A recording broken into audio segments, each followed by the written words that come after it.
I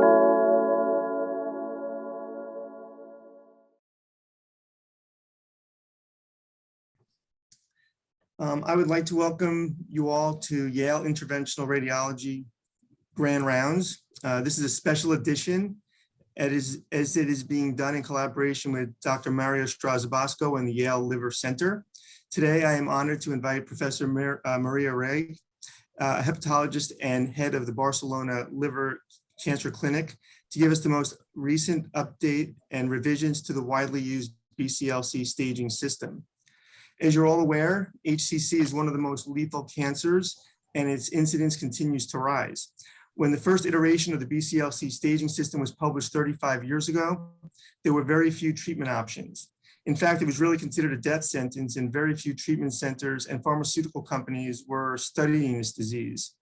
Outside of transplantation and possibly resection, little could be done. Local regional therapy was not yet shown to be effective, and there were no established systemic therapies. Imaging technology and laboratory analyses were also in their infancy, so appropriate, effective staging was difficult. The BCLC was therefore able to use the available data and develop an algorithm to help in this regard. 35 years later, the landscape for the diagnosis and treatment of HCC has changed entirely. Transplant has become mainstay, and liver resection, with the aid of various tools for liver regeneration, has increased its utilization dramatically worldwide. Local regional therapies such as ablation, TACE, and Y90 have now shown therapeutic benefit. Further, some systemic therapies, including immunotherapy, have now been approved by the FDA and are often used in clinical practice. Imaging and laboratory analyses have also advanced tremendously. Therefore, staging systems such as the BCLC have needed to change with the ever-evolving landscape and have become increasingly complex. So today, Dr. Reig will discuss the recent changes to the BCLC staging system and give a rationale as to their current treatment recommendations. So for the formal introduction, I will now pass it over to Dr. Julia Shapiro. Thank you, thank you, Dr. Matta, for the formal introduction. And it is my complete pleasure to introduce Maria Reig today. Maria is an unique individual who dedicated her life to liver cancer and the study of liver disease. She's originally from Argentina. She studied in medical school at the University in Buenos Aires, where she graduated in 2000, and then got later board certified in internal medicine in Argentina in 2005. She pursued a fellowship in hepatology and liver transplantation at the Italian hospital in Buenos Aires, from where she graduated in 2007, and has a unique master's degree in research in liver disease at the hospital Clínic in Barcelona, from which she graduated in 2009. This is where she also relocated to Barcelona. She had a doctoral thesis completed, PhD thesis at the same university in 2013, for which she received the Excellence Award as the best doctoral thesis in medicine from the University of Barcelona, and is currently the head of the liver cancer unit BCLC group at the Hospital Clínic of Barcelona in Spain. Maria has published extensively on the topic of liver cancer, has an H-index of 31 and a relatively short career, which is incredible, and is a worldwide known expert with over 100 publications on the topic. She served as the president of the scientific committee of the European Association for the Study of the Liver, and is on the editorial board of the Journal of Hepatology. And it is our great pleasure to welcome her to speak to us about the BCLC Update 2022 today here at the Yale Liver Cancer Program and the Yale Interventional Radiology Grand Rounds. Maria, it's your turn. Welcome. Okay, thank you very much for the kind introduction and also for the invitation. It's a pleasure to me to be here. I have all of this career in liver cancer, but you can call me Maria without any problem, because sometimes it's easier. So just a second, because my computer is not working. Now it's okay. Do you hear me correctly? Yes, perfect. So my role today is talk about the BCLC update publication. As you may know, we have the 35th anniversary last year, and with this context, we decided to update with all of the new information the staging system. This is my conflict of interest. And before talking about science, I would like to introduce you the philosophy of the BCLC. This group started in 1986 between Dr. Jordi Bruix and Dr. Abreu. They decided at that time that it was liver cancer in outside Asia. At that time, they mentioned that nobody believes that, but they have the capacity to work on that and also demonstrated that is something very important outside Asia. And now this is the group that we have 35 years later. I would like to mention that the philosophy of the group is multidisciplinary from the beginning, and that's why the strategy system is also prepared with the same philosophy and style. This is the evolution of the BCLC staging system from 1999, when there was a few options of treatment, as was mentioned from Professor Dabov previous one, to the next version that we have at this day. We have many options around the world with different regulatory authorization, and the management of patients with liver cancer, specifically in this case with HCC, is more complex than it was 35 years ago. As you may know, the BCLC staging system was considered in almost all of the guidelines. However, there were some considerations that we really know that is important to update in this version. First one is related to the liver function, also the application of liver transplantation for some patients. The other point that we work on was the BCLC heterogeneity, also the flexibility at the time of prescribing the treatment, something that we usually do in our clinical practice, but when you focus on the publication, the figure, it sometimes is difficult to understand, and that's why we prepare a new version in this regard. We also consider to have input for experts beyond the BCLC group. This is something that was happened at the beginning of the figure, the station, but then in the last version we're only from BCLC, and in this version we have new members on board. And obviously we update all of the information related to the new treatment. This is the panelists from this version. As I mentioned before, there were some people that represented the BCLC group, and also experts in the field from different areas. From the United States, we have Professor Salem, Katie Kelly, and Amit Singhal, and from Europe, Dr. Peter Gale, Bruno Sangro, Masa Ferro, and also Arnold Borger. So with this team, we prepare the update of this staging system. Yesterday we published, or 2 days ago, we published the last version and the final version of this algorithm, and I will share with you all of the details about that. However, Julius mentioned that they want to have more focus in local regional treatment, so at the end of the presentation, I tried to share with you the rationale for this specific treatment that is something of the discussion topics in these days. This is the figure. As you can see here, this figure is a bit more busy than the previous one. However, the structure of the figure is exactly the same. We have a part here that is focusing the prognosis of patients. As you can see here, we have the same 5 staging groups. BCLC 0, patient with lesion less than 2 centimeters, good performance status and liver function. When we focus in early TC, we have patients with single lesion, regardless of the size, and or up to 3 lesions less than 3 centimeters. BCLC-B, all the lesions inside the liver with good performance status and liver function. And then we have advanced HCC and terminal HCC. To characterize the patients, we have this part of the figure, and I will go in detail of this part later on. Then, based on this, prognostic factors and also patient characteristics, we decide or propose the first-line treatment and also the expected overall survival if you apply this first-line treatment. However, clinical practice is more complex than science, and we have a specific characteristic of patients, and that's why we add this new part of the figure that called clinical decision-making.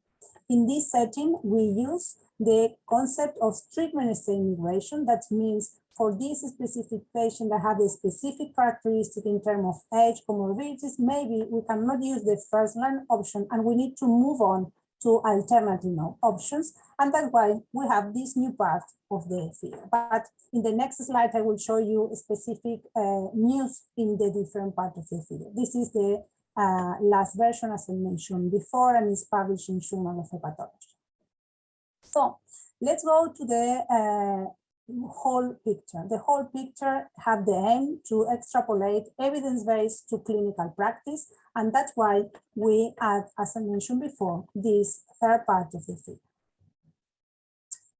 When we focus on the prognostic factors, we use the same factors that were in the last version. However, we try to be more precise in the definition of preserved liver function.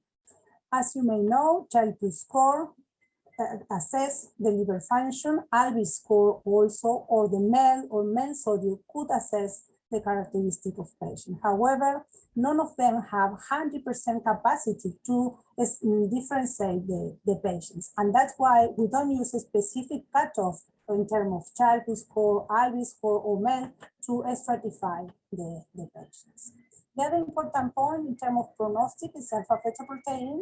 We have different publications in this regard. However, we don't have a specific cutoff to select the patients in all of the stages. For this reason, we decided to consider here the patients according to tumor burden, performance status, and also liver function. And then each physician will characterize the patients according to these specific things in the clinical decision-making part. This part of the figure is just to summarize the different prognostic factors that we have, but the most important thing is clinical decision-making is responsible for the doctor who manages the patient. It is not enough to calculate the Charity score or the MEL score. We need to follow the patient and identify if there are other complications that are not captured for these kind of things. And that's why we have this modification in this part of the figure. And the last part is focusing performance status. This is another factor that we usually use in our clinical practice, but it's more difficult to characterize if the patient have a performance status 0 or 1, or between 1 to 2. Performance status 0 is very easy. Patient is asymptomatic. However, when the patient has symptoms, it's important to differentiate if the symptoms are related to the tumor, related to the cirrhosis, or related to the comorbidities. That's why we decided to continue using the performance status from BCLC 0 to BCLC B. The patients have to be performance status 0, that means asymptomatics. However, in advanced HCC or terminal HCC, the patient who have some symptoms, important to keep in mind that we are talking about tumor-related symptoms. And that's why sometimes our confusion between a patient who have some symptoms but they are not related to the tumor, and this patient is a performance status 0. And maybe we can discuss that later on in the discussion part.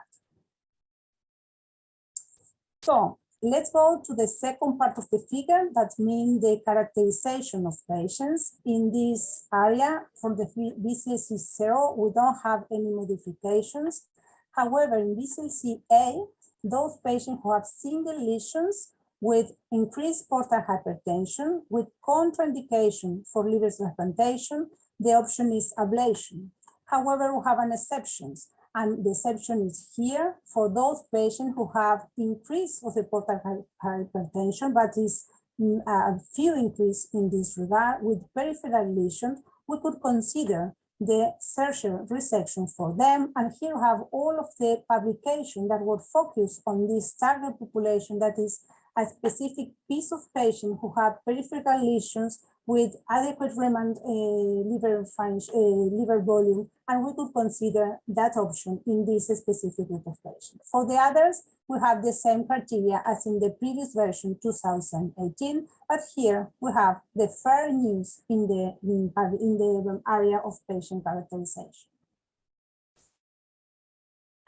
This is another part of the resection that some surgeons wants to include in this classification, and we decided to don't include in this version of the figure. That is the resection for these patients who have multi-nodular lesion within Milan criteria. The 22 version doesn't consider this option. And the reason is because the evidence that we have to support this indication is very, very low. Regardless of, we have several papers, and here I show you two of them that are in this regard. The first one is a survey that was published in 2020 from a Japanese cohort, and the second one also from Asia that compare resection versus radiofrequency and was published this week in liver cancer. However, this data is not enough to support the indication, and we need to have prospective study to demonstrate the benefit of doing resection in multinodular ATC. If you want, then in the discussion, we can go through the details, but I would like to focus or give more emphasis in the local regional modifications. Maybe this is one of the most important parts of the figure, because we modify we divide the patient with intermediate ATC into three groups. Those patients who have all the lesions inside the liver, but they meet the criteria for expanded criteria for liver transplantation based on size or AFP. This is not a consensus about the specific criteria of expanded criteria, and that's why we prefer to be more conservative and consider that this group of patients could be considered for transplant if they meet the criteria according to their location. In this regard, it's a very heterogeneous criteria around the world, and we believe that is an option according to the regulatory of each country. The second group is the typical or the BCLC that we have in the past, those patients who have well-defined lesions, preserve portal flow, and they are possible to do a selective access of the chemoembolization. In this regard, it is very difficult to have a publication to support the criteria. How do you decide that the patient is a good selective access? And we believe that it is the Lencioni publication, the only one that is these details. However, before moving to this part, I would like to mention that in patients who are candidates for liver transplantation in this regard, this is a specific cutoff that is around the world with more than 1,000 AFP could be a contraindication. And this is something that we need to keep in mind. And the last group in the intermediate ATC are those patients who have diffuse tumors, infiltrative tumor, that all the tumors is inside the liver, but in this case, it's not feasible to do from a technical point of view, the chemoembolization. In this case, we propose systemic therapy as a first-line treatment in this population. And this is the rationale that we have, or the publication that we have to support this indication. So in this new version, we maintain the intermediate ATC as of the patient who have all the lesions inside the liver, but we have support, we have literature to support the different outcomes. And then I will show you the impact of TACE in terms of downstage.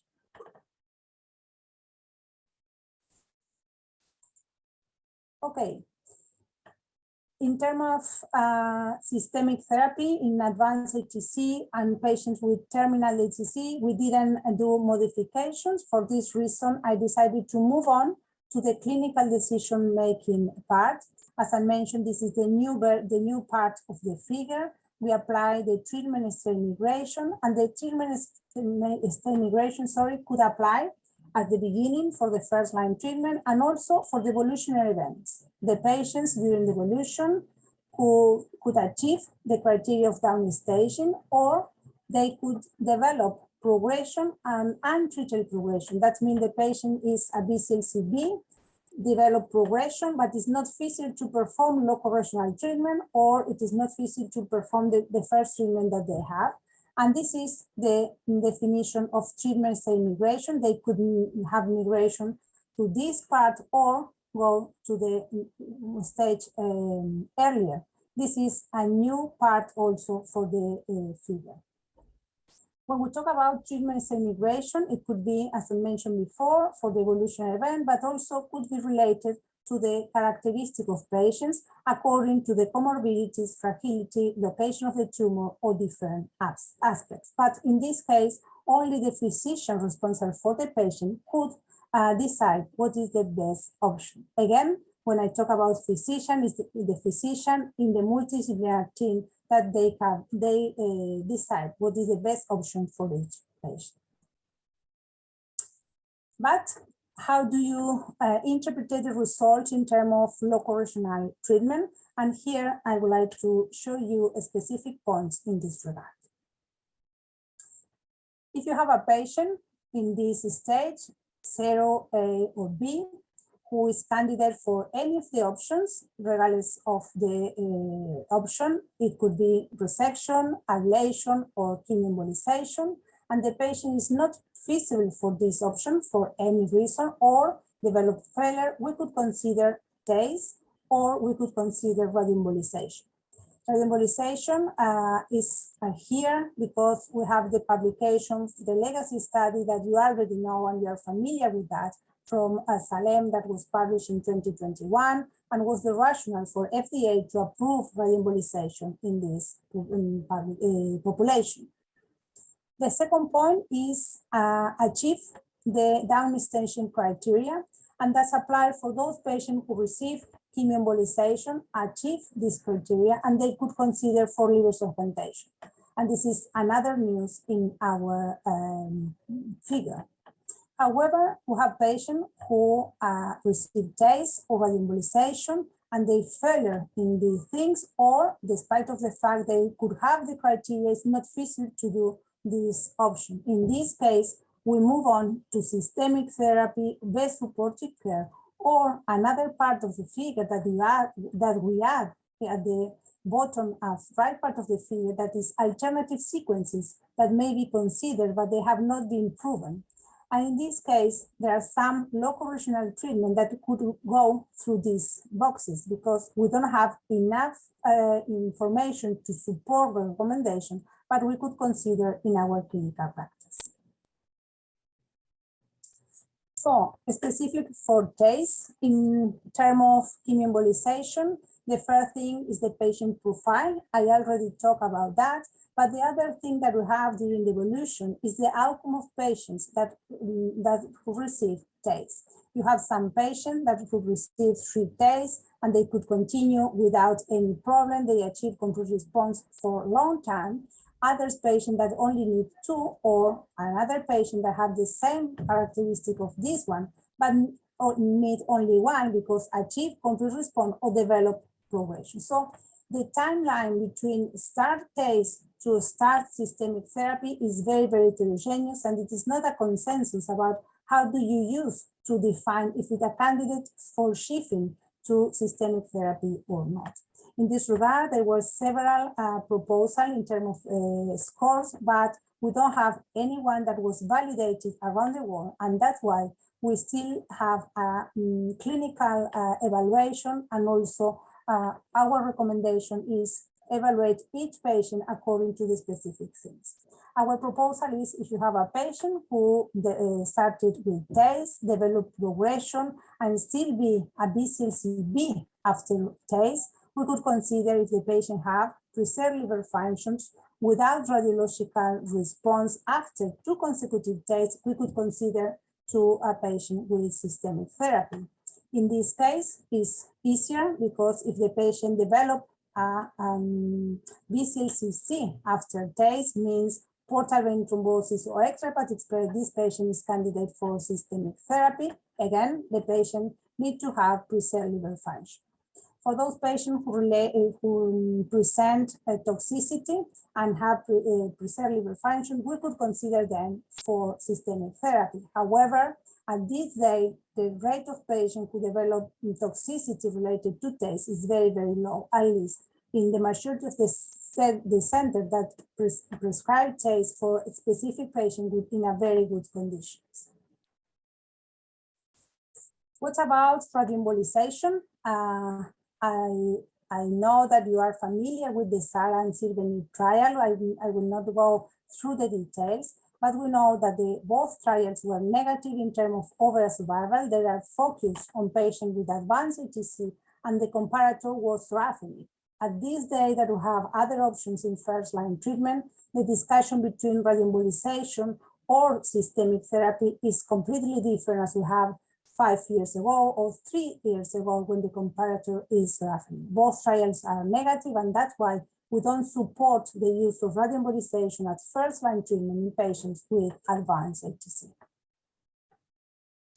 However, radioembolization is part of the BCLC staging system for these patients who are BCLC 0 or A with good preserved liver function, not candidate for other options based on the legacy study. Just to remind, lesions less than 8 centimeters with BCLC A or C. In this case, we focus on patient BCLC A because we have data for advanced that are not a good option for them.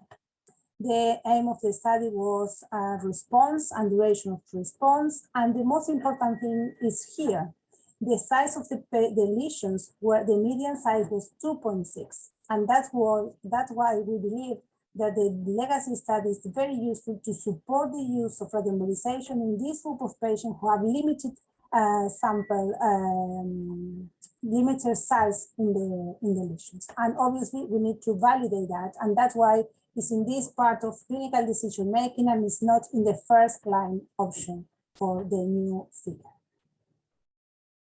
What about down staging? As I mentioned before, it's part of the BCLC staging system in the clinical decision making because the goal of achieving the criteria for liver transplantation is feasible.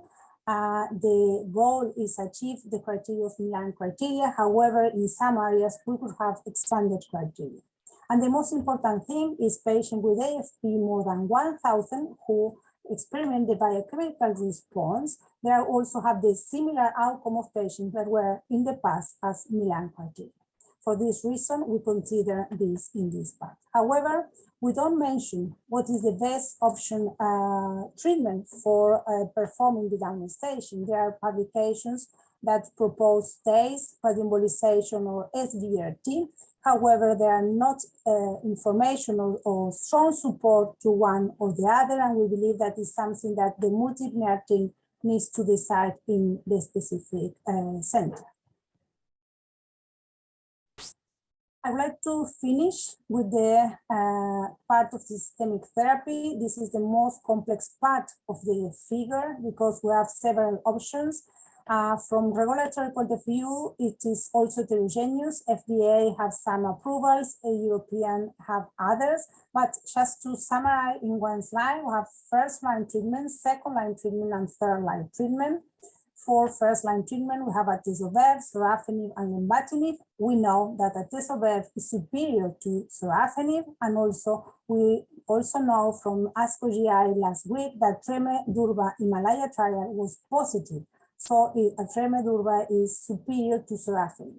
However, in clinical practice, we need to discuss what is the best option for each patient. I also include radioembolization based on the FDA for third-line treatment, regardless of the recommendation for the BCLC staging system. In second line, at this day, the only evidence-based sequencing is in patients who were treated with sorafenib, but today sorafenib is not anymore the first-line treatment for the majority of the patients. In third line, the only one that was demonstrated based on a clinical trial was cabozantinib. So how do you deal with this situation in clinical practice? Our proposal is go through those treatments that improve overall survival, and if it's not feasible, go directly to clinical trials. The only way to demonstrate the benefits of the treatments in a more safety way is inside the clinical trial because everything is under control. If you treat patients beyond clinical trials with treatment that were not demonstrate the evidence, we could have some issues in terms of safety profile or management, but it's not feasible to demonstrate the evidence. However, at this day, it's very difficult to have clinical trials around the world, and some patients they are not candidates for that. For this reason, we propose that if it's not feasible to have a patient in the clinical trial, we could consider alternative sequences that may be not proven, but we have data in terms of safety or in terms of radiological response. And that's why I believe in this part, some of the treatment from local regional treatment as Sbrt could be considered in this part of the figure. So one slide to show Atezo-Bev. I believe that you are aware about that. That is the treatment that was approved for FDA, and the median survival with the combination is 19.2 months, longer than we have with sorafenib, that is around 10 months in the Sharp trial. However, here the sorafenib 13.4 months. Again, positive trial, and this is the first line treatment in advanced HCC. Last week, we have the result from Himalaya trial. In this case, is tremelimumab plus durvalumab. The population is not exactly the same that we have in Atezo-Bev, but it is a lot of complexity in the analysis, and we need to have more detail to have a strong view about that. But again, positive trial, median survival with the combination 16.4 months in comparison to 13.8 months with sorafenib. And this is an alternative option that is immunotherapy in both drugs. And obviously it's a good news for patients and also more responsibility for us. So at the very end, in the setting of advanced HCC or in the setting of multiple options that improve overall survival, we need to have a criteria to decide what is the best option for this specific patient. However, there is not consensus, and we summarize our thoughts in this review that we published last year with one of the fellows. In brief, we could have after survival, different criteria, maybe based on safety, rational, response, real-world data, quality of life. This doctor could give more priority of safety, another doctor more priority of quality of life, but all of them could have a different criteria, and everybody could have their own criteria. The only thing that we believe that we need to apply the same criteria for all patients, and the patient decision is the most important thing, but we also need to keep in mind that the patient decision is based on the information that the patient received. And again, we are responsible to have all of the knowledge and detail and review of the literature to have a criteria. If we have the criteria, then we can discuss in the multidisciplinary team and we follow the patients. But again, important to have our own criteria in these areas that are the gray areas of the management of patients. In the setting of advanced HCC, we also have the post-progression survival, the progression according to the type of progression. We can have patients who develop progression, increase the tumor size inside the liver, outside the liver, or patients who develop new lesions inside the liver or outside the liver. We know that with some treatments, the outcome is different between this kind of type of progression. However, we need to have this data also in patients treated with immunotherapy. But again, we need to wait until having this data because immunotherapy was included in our management 2 or 3 years ago. And finally, the position of the BCLC for these treatments such as Sbrt combinations. As you can see in the publication and also in the presentation, we don't consider both options as the first line treatment. And the reason is because we also review all the literature and we have some thoughts about this regard. Which is the role of Sbrt? If you focus in this meta-analysis, it is a lot of heterogeneity between the studies that were evaluated. However, when you go through the basic characteristic of the patient, the problem is that the population that were included in that trial are completely different. So we need to find what is the target population for this treatment. If you can see here, some indication is HCC. Here they could see a patient solitary less than 3 centimeters, or here, for example, TNM 1 or 2, or here less than 2 centimeters and less than 5 centimeters. So the heterogeneity in the patient population is associated to heterogeneity in the results. TNM have the problem that in T1, you have lesions less than 2 centimeters with or without vascular invasion. And we know that vascular invasion is associated with poor prognosis. So the problem here is, again, the heterogeneity of the population that they include. In this regard, there were several publications in terms of external radiation, and I propose to review these two papers in a journal of hepatology. The editorial is more focused in the assessment of the response, but I'm focusing the original paper. The author did a propensity score matching between patients treated with Sbrt and radiofrequency, and their focus in the tumors. However, we treat patients. When you focus on patient before the propensity score and after the propensity score, in this part, before propensity score, the number of patients with BCLC B or C treated with radiofrequency were very, very low. However, when you focus here in the second part, after the propensity score, to match the population and balance the two groups, they increase the number of patients, BCLC B and C, treated with radiofrequency, that we already know that is not the treatment for them. So at the very end, this comparison, it is not feasible to support the use of stereotaxis at these days. However, this is not the only publication in this regard. We also have this randomized trial, phase 3 trials, that they had patients treated with radiofrequency and patients treated with radiotherapy.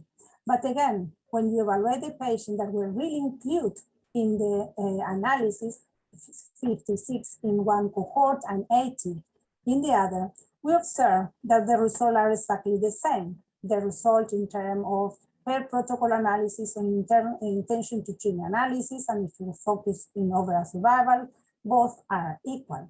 But again, when we go through the patient that they include patients for radiofrequency, BCLC B or C, that there are not patients candidate for this treatment. And that's why we didn't use this information to support the use of Sbrt or radiotherapy in the setting of first-line treatment. The second publication that is also focusing combination, chemoembolization plus radiotherapy versus sorafenib, is here. And again, when you go through the population, we observe that the number of patients who receive the treatment are very, very low. So at the very end, it is not strong enough to support the use as a first-line treatment. So with this, I summarize all of the details of the BCLC staging system. But again, I would like to emphasize the role of local regional treatment and the several options that we have in the clinical trials. We have trials that combine Sbrt, TACE, or radioembolization with immunotherapy, and we expect to have more and more data in the future years. So here we have a different tables just to summarize the publication, the trials that we have ongoing, and we expect to have results in some of them during this year. So with that, I can finish with the figure that we have, the new version of the BCLC staging system. And again, I would like to thank you the invitation, and I'm happy to discuss during the discussion time. Thank you very much. Thanks, Maria. That was an incredible overview. As I mentioned in the introduction, we can see how far we've come in 35 years. I mean, basically, there was nothing available systemically, very few options percutaneously or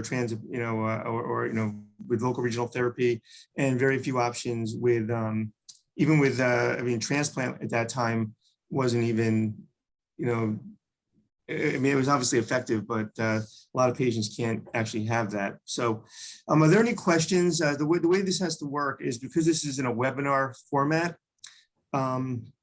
we actually need you to raise your hand and we will find you, and then we will unmute you. But with that, does Mario or Julius have any questions to start? I just want to thank Maria for being here, and just think how many times every day we mention BCLC. So we are on our minds daily and several times. And having said that, thank you for this monumental effort to combine clinical expertise and evidence-based medicine and try to squeeze everything into an A4 format of a figure. I think it will take time for all of us to digest all the new aspect of BLC 2 or 0.0, how you call it, I don't know, 2022. So there will be discussion generated, I'm sure, also with the surgeons. And we wait for that.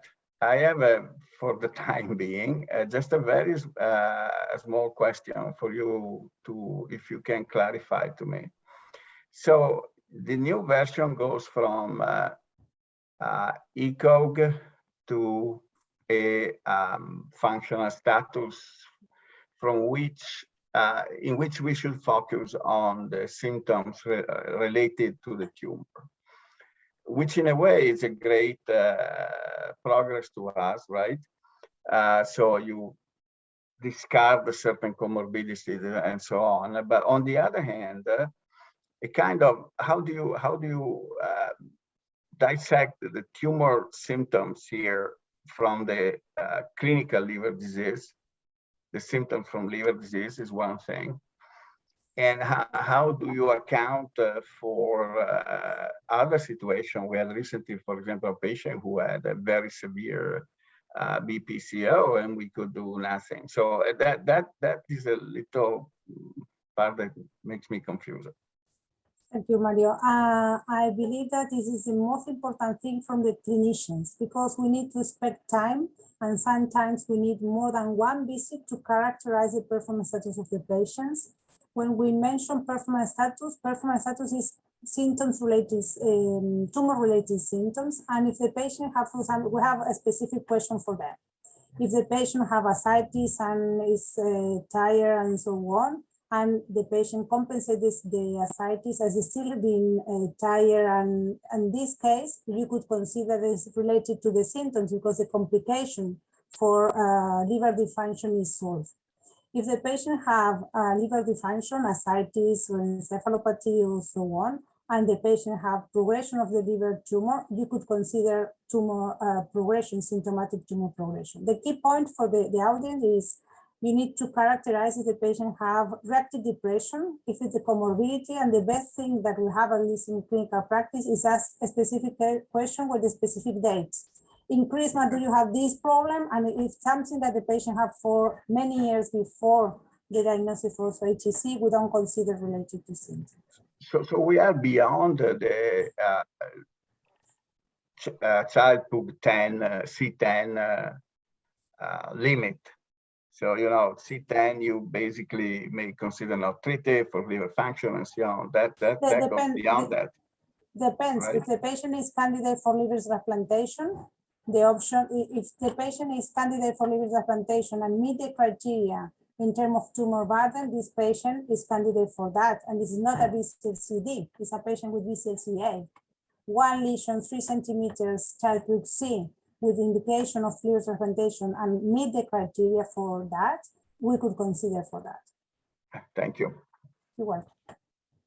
Maria, thank you so much for the lecture and for providing us with such an incredible body of work. And this is very important. I've spent about the last 8 years of my research life focusing on better defining biomarkers for the area between BCLC B and C and how to allocate patients. And I was extremely happy to see that there is now more nuance in exactly that area of the BCLC. One question that arises, though, is that the definition between when a patient goes to TACE and a patient goes to novel systemic therapies is not very sharply defined. And, you know, it's the terms that are being used and suggested that are from a radiological perspective, not very clearly understood in terms of what is the number of lesions that we consider extensive, what is the definition of filtrative. And then the recommendation for the systemic therapy shows that there might be a life expectancy of about 2 years, but I didn't see any of the systemic trials that you demonstrated showing actually that kind of length of survival. And so I was just hoping you could relive the moments among the BCLC team that was discussing this decision and how it was made, and also what you believe are the next necessary levels of evidence, and what kind of research do we need to do to better define this exact area? Thanks. 2 points here. The first one is the discussion about how do you define the best candidate for TACE and how do we divide the 3 groups was a very, very hard discussion. At the very end, we decided to have these 3 groups that are very well characterized in terms of idea of the group to discuss inside the multidisciplinary team. Because if you want to have a specific fixed group, for sure you can have some exception that is very difficult to decide. And that's why we go through the consensus of treatment of TACE with Lencioni and collaborators. That is the only publication that we have that clearly review all of the potential technical things. And that's why we use these points. Regarding to patient BCLC-B who were treated with systemic therapy, that's true, there are not a specific trial focused on that, but all of the trials in systemic therapy stratify the patients according to performance status, vascular invasion, or some of them according to the BCLC-B. For this one, you have the subgroups and they demonstrate the benefit of systemic therapy. And that was the rationale to divide these 3 groups, but I'll be honest, it was a very, very hard discussion because it's not possible to solve with one figure all the scenarios that we have in clinical practice. The idea of the BCLC staging system is to have the framework for discussion, and that's why we add this last part of clinical decision making. At the very end, each of us is responsible for that. It's just to have the flow of the option that we could have. I think we have a question from Tamar. Thank you very much first for your response. That completely understood that the BCLC cannot address everything. So Tamar says, and I'm just going to read it out from the dialogue. Thank you for a wonderful lecture. I appreciate your comment that the patient is the ultimate decision maker, but the decision is entirely dependent upon what they hear from us. Do you discuss your patients in tumor boards before or after you see them? Do you make them aware of the discussion process in the tumor board? And how does your center approach education of the patient given all the complexities of our clinics and decision making? Okay, long question and long answer. I try to summarize everything. We discuss the patient, and all the patients that will go for the tumor board knows that their case will be there. And we explain how was the discussion, not in details and terminology, but we usually draw during the interview with the patients to show the different options that we have and the decision that we have. In general, the patients are confident with our thoughts and there are not many discussions. Indeed, we did from the nurses team a survey about the experience of patients here, and the majority of them said that they didn't need internet or more information before beyond our side because they are confident for that. And only 1 patient last year asked for a second opinion in another center, and we visit around 3,000 patients per year. And so our connection with the patient is very, very close. And I would like to say that the nurses team do a very great job, and this is very, very useful to have the connection with them. So I have a couple of questions. One is having to do with the heterogeneity of the actual local regional therapies, right? So we talk about bringing in TACE, we talk the way TACE is done. I mean, we have, even in my own group, we have those of us that do Lipiodol TACE, we have those that do drug-eluting B TACE, and then of course, if you look at Y90, there's 2 different radioembolics that are used consistently. And you showed, you know, the data from the SARA and the other trial. And you also have Riyadh's data, which is with a different product, you know, and now that the radioembolization is part of the BCLC, how does one account for the differences or the heterogeneity of the different local regional therapies? It is impossible to answer this question because it's live. The point from a BCLC point of view, we decided didn't enter in this heterogeneity because it's beyond our capacity to give recommendation. Because if you want for specific things in everywhere, it is not feasible to do. How do we manage here at the BCLC these kind of things? Now we only do chemoembolization with depths. We don't use any more lipidol.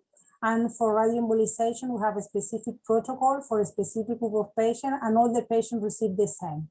Here is feasible because we are in an institution that is only one direction, and it's not feasible to have different options in the same institution. But in this case, each center needs to have their criteria, as we have for the decision of clinical decision making, to develop data from their own center. This is a personal perspective in this regard. Yeah, thanks. How do you think about that? How do you deal with that? I think that's important. I mean, especially for clinical trials, a lot of the trials, as you know, are sometimes site dependent. So at one site, you either do all the Lipiodol, and a different site, you do all DEBs. And then I guess there's sub-analyses which are then done for that. But I personally am a Lipiodol person. So it's interesting to hear. So I'm interested. I was interested to hear that you guys use drug-eluting beads. So I guess two more questions. I hate to bother you with all these questions, but I think they're important. So what we're looking at from the BCLC, I guess, is a Western group, right? And as you know, in Asia, for example, they do a lot more, like, for example, local regional therapies for patients that have portal vein thrombosis, portal vein tumor thrombus. And at tumor board, it's often patient has portal vein tumor thrombus. Let's just put them on systemic therapy, where if you're in, China or Japan or Korea, they'll do, local regional therapy. So how does, I guess, the BCLC look at, how would you apply BCLC, I guess, to an Asian population rather than, just, I guess, a Western group? I believe that BCLC in Asia is not applicable because they don't use BCLC and they have their own criteria and follow the Hong Kong criteria. And it's beyond the BCLC this point. We believe that we need to extrapolate, or the base of the BCLC extrapolate evidence-based to clinical practice. And if the trials are based in Asia, it is not feasible to apply in Europe and the majority or America. And that's why we scrutinize all of the trials that are done. But again, every time we have the same problem. When we go through the Asian trials, the specific group of patients who have resection with macrovascular invasion are very, very few number of patients.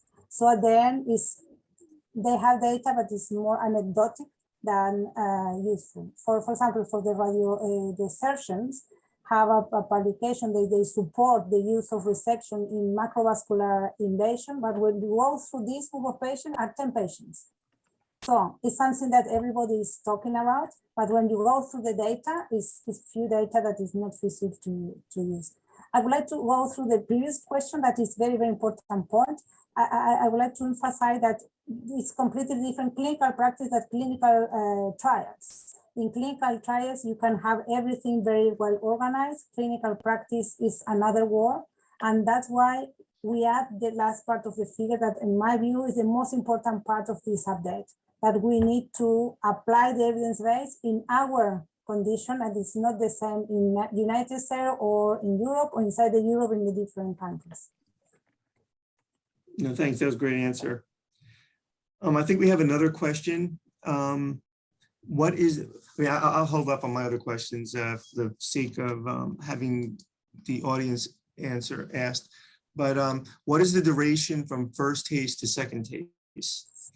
Here we have a protocol that we have a fixed times for taste. first days at 1 month a CT scan to demonstrate there are not complications, and the second one is at 2 months.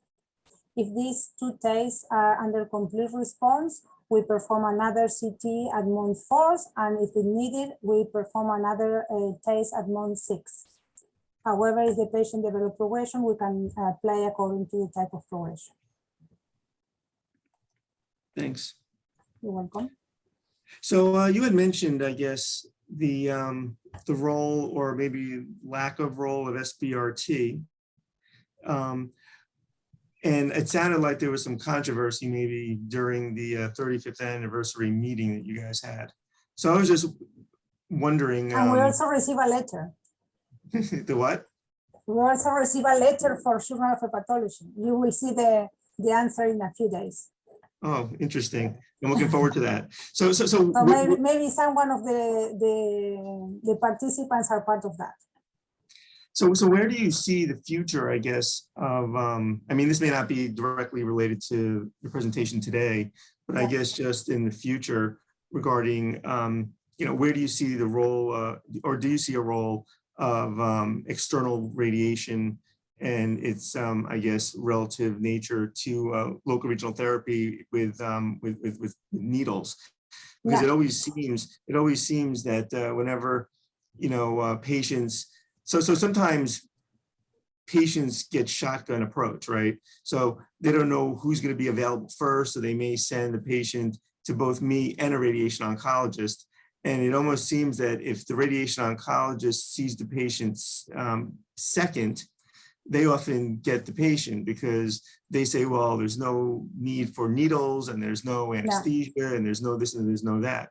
So I was just wondering, you know, if you, where you see the future of that, because personally, you know, obviously I'm an interventional radiologist and I believe in what we do, but I was just wondering if you have any futuristic thoughts about this. Yeah, we discussed this also when we prepared the document. To be short, I believe that Sbrt needs to identify this lot of patients that could be benefit for that. At this day, the heterogeneity in the publication doesn't allow us to characterize a group. The second point is what is the value of perform Sbrt if you need to localize the tumor with a needle to put the clips. And this one is something that we could consider. So I believe that the specific group of patients could be those who are not candidate for local regional treatment, and they are not candidate for systemic therapy because they have the tumor varying between intermediate ATC to advanced ATC. But we need to demonstrate, and we are working on that, but we are in an immature part of our decision. Thanks. I think we have one last question, and then maybe it's the end of the hour, so maybe we'll get you off the hot seat. But there's a question about tumor shunting regarding arterial to portal systemic shunts. So I'm not sure what the question is exactly, but I guess it's, is there any recommendations on how one would treat that? I mean, there are papers, as you know, that you can give sorafenib or some other agent that can decrease the shunts, and then you can do a TACE. I think that's what they mean, but I don't know. From a theoretical point of view, could be interesting. From a practical point of view, it is need to demonstrate to support that. In this kind of thing that is not feasible to perform radioembolization due to the shunting, at least in the BCLC, we don't use systemic therapy to downstage the shunting. So at this day, I don't have a recommendation in this regard. In my view, I asked the radiologists what are their thoughts about that. If they believe that is not candidate for radioembolization, we go through to systemic therapy and more. Thanks. There is another question. I don't want to do that to you, but it is of interest. It is of interest, right? Because we do TIPS and TACE. And I guess the question here is it possible to have a patient have a TIPS and a TACE, which we know that they can, but I guess they wanted to know your opinion. Maybe this is a sequential, do you do one first or the other first kind of thing, but. The first thing that I can ask is why do you perform that? What is the aim of that? if you perform the tips to decrease the portal hypertension and the complication of the patient, or what is the reason for doing the tips. We don't consider the tips as a salvage tool to improve the liver function or the encephalopathy of the patient and so on, because we believe that the tumor is the problem for that, and we don't use this approach. Do you have many patients treated with that, with a combination? Well, I can tell you that we probably do, but the patient, I've had a number of patients, and some patient, it is definitely complicated. The ordering, sometimes the patients had a taste and then they now have GI bleeds, variceal bleeding, and you have to tips them. When I used to work at MD Anderson, many years ago, we had written a paper, or it's probably the first paper on doing even tips through tumor. I mean, these are patients. The problem with that are patients with terminal HCC, and the outcome is, and maybe they die without tips, and that's not the idea. Yeah, so I wouldn't say that we have a ton of these patients, but it does happen periodically. Okay. So does anybody have any last questions or closing remarks? I thought that was an excellent overview. I think it's really timely. Obviously, as we stated multiple times, it's great that the treatment options now are so much better than were many years ago. And I think the BCLC has really helped. And as Mario said, a day doesn't go by where you hear the word BCLC over and over and over again. So, I personally thank you for doing this today. And I don't know if Julius or Mario have any closing remarks. Not much to add other than depth of gratitude for all the work that you do, Maria. Thank you so much. Always fun to work with you also on JHAP. Thank you for your invitation. Mario, you're muted. Mario, you're muted. I was saying that I second the thanking and hope to see you in person. I hope in this part of the pond soon. Okay, bye-bye. Perfect. Thank you very much again, and see you soon. Take care. Thanks. Have a great day. Bye-bye. Bye. Thank you very much, Maria. Bye-bye.